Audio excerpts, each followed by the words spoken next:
Which of the following numbers are divisible by मतलब क्या sir आपका 5 एंड 10। तो आप क्या लिखेंगे सर आपका since the last digit of the number is मतलब क्या सर आपका 5, देन द नंबर इज मतलब क्या डिविजिबल बाई 5 बट नॉट मतलब क्या सर आपका 10। गुड, आप तो समझ गए। अब यहाँ पे क्या लिखा है सर आपका since the last digit of the number is मतलब क्या सर आपका 0, then the number is itself is. थोड़ा सा आप मतलब लैंग्वेज गलत कर दिए, बाकी आपका चीज़ भावना आप समझ गए। आपको बोलना क्या पड़ेगा since the last digit of the number is 0, then the number is divisible by 5 and 10। आपका भावना सही था, लेकिन मतलब क्या ना सर आपका भावना को व्यक्त करने का व्याकरण जो था रॉन्ग हो गया है। बात समझो ना, भावना भी सही रखिएगा और भावना को व्यक्त करने के लिए व्याकरण भी मतलब क्या सही रखिएगा। ठीक है, अब आ जाइए, ये क्या है since the last digit of the number is 3 then it is not divisible by मतलब क्या सर आपका 5 और 10। तो आपको लिखना पड़ेगा then it is divisible neither by 5 nor by मतलब क्या सर आपका 10। आया बात समझ में ना, यहाँ ही भावना समझ गए, लेकिन ग्रामर थोड़ा सी करना पड़ेगा। आ जाइए, क्या है सर आपका since the last digit of the number is मतलब क्या सर आपका 5, देन द नंबर इटसेल्फ, फिर आप लिख दिए गलत, इज डिविजिबल बाई मतलब क्या सर आपका 5 बट नॉट बाई 10, है ना। अब आ जाइए, अब यहाँ पे क्या है since the last digit of the number is मतलब क्या सर आपका 7, then the number is not divisible by 5। आपको लिखना पड़ेगा then the number is neither divisible by 5 nor मतलब क्या सर आपका 10। आया बात समझ में ना। अब आ जाइए, since the last digit of the number is 0, then the number itself नहीं लिखना पड़ता है, इज डिविजिबल बाई मतलब क्या सर आपका 5 एंड मतलब क्या सर आपका 10। ठीक है, सब आपका ठीक है, बस थोड़ा सा लिखने में आपसे गलती हुआ। अब ये क्या था since the last digit of the number is मतलब क्या सर आपका 4, देन द नंबर इटसेल्फ नहीं, इज डिविजिबल बाई 2। ठीक है, उसके बाद क्या सर आपका since the last two digit of the number is मतलब 14। तो आपको लिखना पड़ेगा सिंस द नंबर फॉर्म्ड, ठीक है, bye the last two digit, ठीक है, इज 14। ठीक है ना, एंड देन नंबर इज मतलब क्या सर आपका नॉट डिविजिबल बाई 4। अब डिवाइड करके देखे थे, ये डिवाइड करके देखना पड़ेगा ना सर। हमको सर पता था, लेकिन फिर भी आपको डिवाइड करके देखना पड़ेगा ना सर। तो डिवाइड करके देखे क्यों नहीं, ये डिवाइड करके देखना था, यहाँ पे लिखना था, मतलब आप समझ रहे बात क्या बोले ना। तो मतलब 4 से आप डिवाइड कर रहे हैं, 4 1 4, 4 3 का मतलब क्या 12, लेकिन मतलब क्या सर आपका रिमाइंडर रह जा रहा है क्या 2। तो इसलिए मतलब आप बोल सकते हैं कि मतलब क्या सर आपका, क्योंकि ये नंबर जो फॉर्म किया वो 4 से डिविजिबल नहीं था, इसलिए दिया गया नंबर भी मतलब क्या था 4 से मतलब क्या था डिविजिबल मतलब क्या था नहीं था। अब उसके बाद आप क्या लिखें सिंस, उसी तरह लिखना पड़ेगा since the number formed by the last 3 digit. जी sir, digits of the number is मतलब क्या सर आपका 14। और इसको भी डिवाइड करके देखते फिर आप बोलते हैं कि वो 8 से डिवाइड नहीं हुआ, इसलिए दिया गया नंबर मतलब क्या सर आपका 8 से डिवाइड नहीं होगा। और यहाँ पे क्या सर आपका since the last digit of the number is मतलब क्या 0, देन द नंबर इटसेल्फ नहीं लिखना है, इस डिवाइड मतलब क्या 2। फिर यहाँ पे क्या सर आपका द लास्ट, ये कहाँ से आया, अच्छा 2 से चेक करना है, फिर 4 से, हाँ 40। तो 40 क्या होता है डिविजिबल होता है, इसलिए नंबर क्या है डिविजिबल मतलब क्या सर आपका है, लेकिन अब लिखने का तरीका सही कीजिएगा। और यहाँ पे लास्ट 3 डिजिट नंबर से जो नंबर फॉर्म किया वो नंबर था 840, और 840 मतलब क्या है डिविजिबल है 8 से। आपको क्या कैसे पता चल रहा है, ये सब बात करके देखना पड़ेगा ना सर। 105 तो यहाँ पे 840 लिखेंगे, और यहाँ पे मतलब क्या सर आप 8 लिखेंगे, फिर यहाँ पे लिखेंगे 8 1 8, यहाँ पे मतलब क्या सर आप 8 1 8, फिर यहाँ पे 8 0 0, फिर 8 5 मतलब 40 करके देखना पड़ेगा। Then only you can say that 840 मतलब क्या सर आपका डिविजिबल बाय मतलब क्या सर आपका 8। उसके बाद बड़ा नंबर के बारे में इंक्लूड करेंगे, therefore the number is also मतलब क्या सर आपका डिविजिबल बाय मतलब क्या सर आपका 8। आया बात समझ में ना।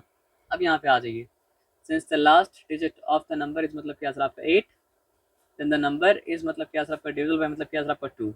और यहाँ पे ग्राम लैंग्वेज आपका रॉन्ग है, हम बस चीज आपका अंडरस्टैंडिंग चेक कर रहे हैं। ठीक है ना, ये 88 था, तो 88 4 से मतलब क्या होता है डिविजिबल होता है, इसलिए नंबर भी क्या होगा सर आपका 4 से डिविजिबल होगा। और यहाँ पर क्या था 3 डिजिट से, हाँ 3 डिजिट का भी 88 है, और ये भी 8 से डिवाइड हुआ, तो नंबर भी क्या सर आपका 8 से डिवाइड मतलब क्या सर आपका होगा। अब यहाँ पे लास्ट में 4 था, तो आप क्या लिखिए डिविजिबल बाई 2। ठीक है, और उसके बाद यहाँ पे क्या सर आपका लास्ट 2 डिजिट से नंबर फॉर्म किया 4, और 4 तो 4 से डिविजिबल है, यहाँ नहीं चाहिए तो चलेगा। ठीक है, तो ये तो हुआ। अब लास्ट 3 डिजिट से नंबर फॉर्म किया वो मतलब क्या था 604। तो अब 604 के बारे में क्या लिखे हैं, नॉट डिविजिबल। चेक किए थे क्या, नहीं चेक किए थे, चेक करना पड़ेगा ना। तो पता ही क्या हो जाएगा, यहाँ लिखा 604, यहाँ पे लिखा मतलब क्या सर आपका 8, तो मतलब क्या हो जाएगा सर आपका 8 7 सा 8 7 सा मतलब क्या 56 हुआ। तो यहाँ पे 4 लिखा, फिर मतलब क्या 4 केम डाउन, तो मतलब क्या हो जाएगा सर आपका 8 5 तो 40, लेकिन 4 रिमेन कर गया। चेक करने के बाद आप बोल सकते हैं, बिना चेक किए आप क्या कर सकते हैं सर, आपका नहीं बोल सकते हैं, ठीक है। तो आपका आंसर तो राइट है, लेकिन आप चेक नहीं किए। तो आपके पास टाइम तो है, फ्राइडे है, सैटरडे है, संडे है, नो फ्राइडे नहीं है, सैटरडे और संडे है, तो सैटरडे संडे में क्या है, इसका स्टेटमेंट को ठीक करके लिखिएगा। आया बात समझ में ना, मेरी बात समझें। अब क्या करना है, लास्ट डेट 5 है, तो नॉट डिविजिबल 5 2 सॉरी, और यहाँ पे मतलब क्या सर आपका लास्ट डिजिट से नंबर जो फॉर्म किया वो नंबर क्या है, वो नंबर क्या है, वो हम वॉशरूम में आगे चेक करते हैं। ओ फेविकॉल छोड़ दिए सर, यहाँ पे आगे बात को मतलब क्या समझिए, तो यहाँ पे क्या है सर आपका since the last two digit, ऐसा नहीं बोलना पड़ता है, since the number form by the last two digit मतलब क्या 35 एंड 35 इज मतलब क्या सर आपका not divisible by 4, therefore the number is also मतलब क्या सर आपका नॉट डिविजिबल बाय मतलब क्या सर आपका 4। उसके बाद यहाँ पे क्या लिखा है सर आपका since the number formed by the last 3 digit, इस तरह लिखना पड़ेगा।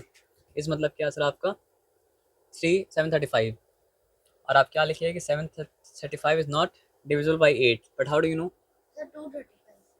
ये 235 है। ओके तो यहाँ पे 235 हम लिखा, और यहाँ पे मतलब क्या लिखा सर आपका 8 लिखा। तो तुम बताओ 8 मतलब क्या होता है सर आपका, 2 का मतलब होता है 16, क्या रिमेन किया आपके पास 7 रिमेन किया है ना, 7 5 75, तो मतलब क्या होता है 8 से डिवाइड, तो मतलब क्या नहीं हो रहा है, लेकिन आप चेक करके बोला, बिना चेक किए मतलब क्या करना सर आपको मत बोलना। आया बात समझ में ना। अब यहाँ पे लास्ट डिजिट 8 है, तो आप लिखिए 2 से डिविजिबल है। लास्ट 2 डिजिट मतलब क्या है सर आपका 48 है, और 48 से नंबर जो फॉर्म कर रहा है वो मतलब क्या 48 है, तो आप लिखिए कि मतलब क्या सर 4 से डिवाइड होता है, इसलिए आप बोले कि नंबर भी क्या होता है 4 से डिवाइड होता है। और लास्ट 3 डिजिट से भी नंबर जो फॉर्म कर रहा है वो मतलब क्या सर आपका 48 है, और मतलब क्या होता है सर आपका 48 इज डिविजिबल बाय 8 और not divisible by 8, therefore the number is also मतलब क्या सर आपका डिविजिबल बाय मतलब क्या सर आपका 8। यहाँ तक ठीक है, चिंता वाला बात मतलब क्या नहीं है, लेकिन आपका लिखने का तरीका रॉन्ग है, ये बात हम बता रहे हैं। यहाँ पे सम ऑफ द डिजिट क्या था 15 था, अब क्या है सर आपका 15 is divisible by 3 but not by मतलब क्या सर आपका 9। आपको आंसर तो आप नहीं लिखे हैं, तो आपको लिखना पड़ेगा देयरफॉर 7341 इस मतलब क्या है सर आपका डिविजिबल बाय 3 बट मतलब क्या है सर आपका नॉट डिविजिबल बाय 9। पता तो आपको था, लेकिन लिखे आप नहीं, तो आप नहीं पता था, मतलब ये नहीं पता था कि डिजिट को से जो नंबर बनता है वो नंबर अगर 3 से डिवाइड होता है तो दिया गया नंबर भी 3 से डिवाइड होता है। हमको वो पता था कि आंसर में ये आएगा, लेकिन हम इतना सारा चीज कर लिए थे, भूल गए थे। अच्छा हम शॉर्ट में कर रहे हैं। अब यहाँ पे क्या था, यहाँ पे डिजिट्स का सम मतलब कि 18 आया है ना, तो फिर क्या करना था बताइए, 18 3 से भी डिविजिबल है, 9 से भी डिविजिबल है, देयरफॉर द नंबर इज मतलब वो भी डिवाइड करके देखना पड़ेगा, बिना डिवाइड करके देखने से काम नहीं होगा। चला समझ रहे बात क्या बोले ना, तो आपको बोलना पड़ेगा then the number is also मतलब क्या था आपका डिविजिबल बाई बोथ मतलब क्या था आपका 3 एंड 9। अब यहाँ पे आप जो सम निकाले वो 36 आया, तो 36 भी एक ऐसा नंबर है जो मतलब क्या सर आपका डिविजिबल बाई बोथ मतलब क्या सर आपका 3 एंड मतलब क्या सर आपका 9। आया बात समझ में ना। तो therefore the number is मतलब क्या सर आपका डिविजिबल बाई बोथ मतलब क्या सर आपका 3 एंड 9। तो यहाँ पर डिजिट 24 है, तो 24 is divisible by 3 but not by 9, therefore the number is also मतलब क्या सर आपका divisible by 3 but not by 9। आया बात समझ में ना। अब आ जाइए बात को मतलब समझते हैं 22। तो 22 is a number, here the sum of the digit is मतलब 22, so 22 is neither divisible by 3 nor by मतलब क्या सर आपका 9। आया बात समझ में। तो this number will not be divisible by 3 nor by मतलब क्या सर आपका 9। यहाँ पे क्या 25 है, इसके लिए भी वही बात है, और कोई बात मतलब क्या सर आपका नहीं है।